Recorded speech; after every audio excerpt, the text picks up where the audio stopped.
So I've been working at the site, the landscape surrounding Bryn Celli there for the last 8 years, and the things that surprised me the most is, one of them is the trench that we've just opened behind us, and the fact that, much like sites such as Stonehenge and sites in Orkney at the Ness of Brodgar, that these monuments don't stand in isolation, that it is a ritualised landscape.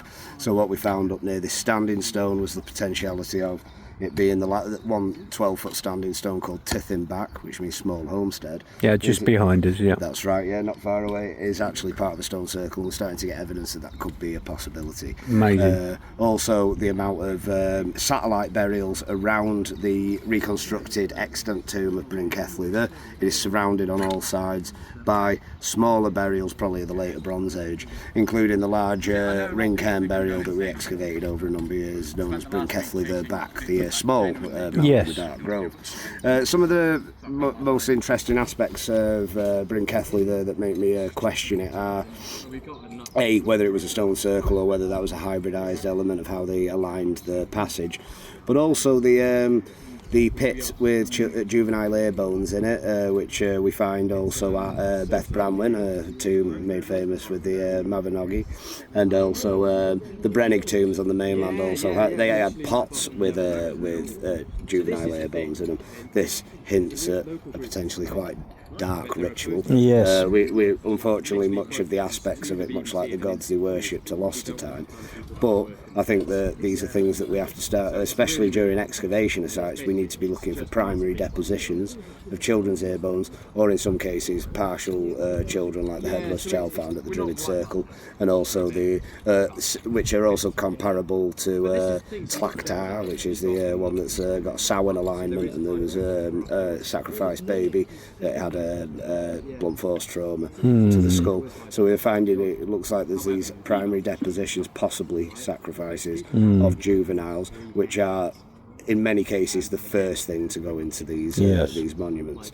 So I think that that's an interesting aspect and something that should be looked out for. Yes, it is. And some people might shy away and romanticise these places, but the past, well, it could be a dark one. Like Aubrey Burl said, don't buy the light of the summer sun, let it blind you to the dark rituals that could take place at these sites. Yeah, brilliant.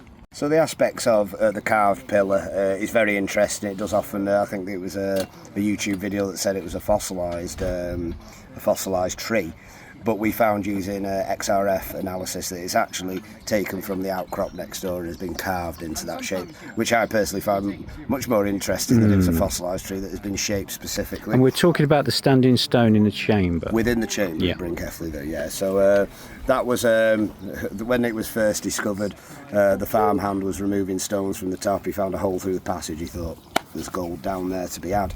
So he went and got a lantern, walked in, and he thought the standing stone was a ghost, and he ran terrified away. He came back in, kicked the stone over, but found only bones that turned to dust at the touch. It was a later archaeologist who rewrited it, but he was confident that it's gone back into its original socket and is in its original position. But one of the major questions we want to know is, was it there prior to the chamber? Which came first, the chamber or the standing stone? Was the chamber built and then the standing stone placed in the centre, or was the henge-type monument with the standing stones there first with the central pillar? But it wouldn't be central because it's actually offset. Off the back. Yes, it'd be out of it. So that's a question. But Hemp reconstructed it, but he didn't fully bottom the tomb, so we don't actually know that question yet. It gets increasingly difficult to excavate in a site such as that due to its cultural significance to Wales. But it would be a question that'd be interesting. But what we do have in the outcrop next door to the tomb in the field over from it, we have a lot of cup marks, one which is an arc of 4 cups, which I've seen repeated across Anglesey specifically, but also we have the pattern stone, which is very unique in its sense. That was found next to the earbone pit, flat, but there is nothing on the bottom of it, and it has art on both sides, so we assume that at some point that was upright. Upright, yeah. Also across the road there are rock art panels, so actually the rock art moves in that direction, which would be kind of southwest. Yeah. away from it. We've not found anything on the outcrops up here or within our trench behind us. Rock art led me to the tomb at Bedderville, just outside Llanacamerth, near the centre of the island. My friend Arwin Owen found cut marks on an outcrop, and then he found a boulder with 9 cut marks on it, and that boulder seemed oddly placed in the landscape. We excavated that just after the COVID lockdown, and we found that was a badly damaged tomb, possibly of the simple passage tomb type that we find at Bryn Celli Ddu. So rock art, although again the form and function, the reason with the form of it we know, but the function of it and the reasonings behind it are lost to time. It is important because these things can give us clues to the use of the landscape and what is still beneath the ground. Brilliant. There are also sites which kind of sit outside of these things, but for the most part, Bryn Celli there is down by the river. If the outer ditch and bank is a henge monument, and that is placed in the places that these ritualised landscape where you would expect to find that type of monument. If there's a stone circle up here, again the type of, so they are using the landscape within ththese ritual environments in a similar way. Obviously we have burials across Lancashire. I studied quite a number of them at Winkley Lows, which is on the Tolkien Trail, which is worth a visit. But they were all on bends of the river. They were all placed there. So obviously the river, water in the prehistory is very important to the Bronze Age, and then later into the Iron Age we find these watery depositions. Some suggest that perhaps water is thought to be the land of the dead. You spend too much time underwater, you're certainly going to go to the land of the dead. So maybe this is an aspect that they're using that symbolically, and you see them ritually bending swords and spears, metal items, throwing them into the water. And I still, after the dig, I'll mish down there and throw a few coppers in just to say, the wishing well. Thank you. That's it, yeah, and the wishing well, like you say. So it's this passing something into a different realm and hoping for something better. Later on we see that in maybe a darker realm with druidic sacrifice with Lindo Man in Cheshire, where he was sacrificed into a bog, right around the same time that the Clinkerrig Backhorde was going into the watery place near RAF Valley on Anglesey. And these seem to be possibly aversion sacrifices because they knew the Romans were approaching, as both are dated to near that late Iron Age Roman. The Romans got here in 61 AD, where it said that Anglesey was the last stronghold of the Druids. So we do see that there's this continued aspect of using water, like you say, wishing wells, baptism, all these things that they have different aspects to. There's the Celtic legend of the Salmon of Knowledge and the Well of Sealess, and wells. I wrote an article on it, as you probably know, on the blog. And water is. There are many sites that are water temples in Europe.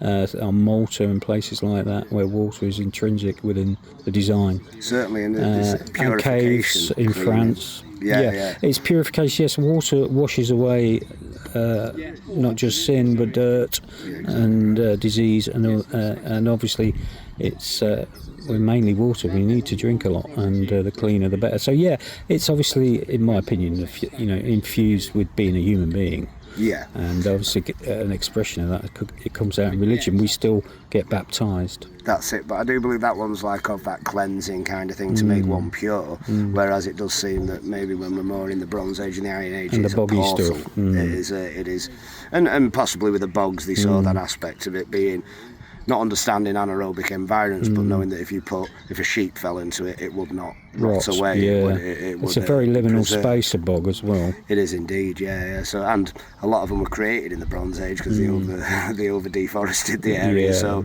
these things started to come about during the climactic shift in these later prehistoric periods.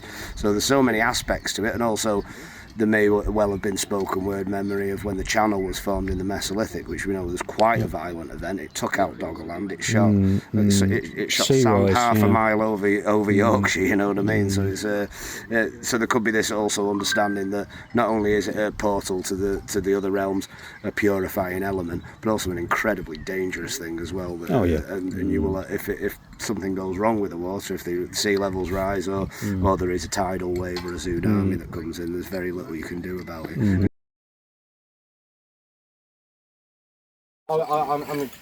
So we have the evidence of this stone here is upright. It's upright in the ground. All the others, the bedding planes are different and that lot. They're obviously not attached to an outcrop any longer. So what it looks like is that they've obviously dug a pit, popped a standing stone in, stuck some packing stones around it, and then later someone else has extended out from the pit, undermining the original up to this point here, smashed it, toppled it in, buried it. So how big do you reckon it was originally? Well, it was a hefty one, but if we have like the other one over there by anything to go by, you know what I mean, it's a 12-footer, so it's a good chunk of rock. But obviously we would have to, next year we'll have to come in and we'll probably... Take it out here. Yeah. Well, we'll probably actually re-excavate this, even though it's been buried, and take it out further. The best way to do it is obviously we've got the ditch, so we had two questions. One was, the primary question was, what is the anomaly seen, the circular anomaly seen in the geophysical survey data, and we see that that's a ditch. It's got two terminuses and it's stone lined over there. Outside of it are the stones that smashed up. So what we're going to do is we're going to take it round next year, chasing that ditch, keeping the circle, and if there are further stones, then they'll be outside of it. Yeah. Two stones do not a stone circle make, that would be a stone line, so we would like a few more, but we'll be returning next year. Leave the people wanting a bit of excitement. Absolutely. And so we've answered one question. We've got a probable on the other one, but next year we're going to nail that one down. Oh, well, wild horses wouldn't keep me away. I'll see you next year. Well, you know, around solstice, that's where you'll find us. Oh, lovely. That's a good time to come. Yeah, nice. All right, thanks, Mike.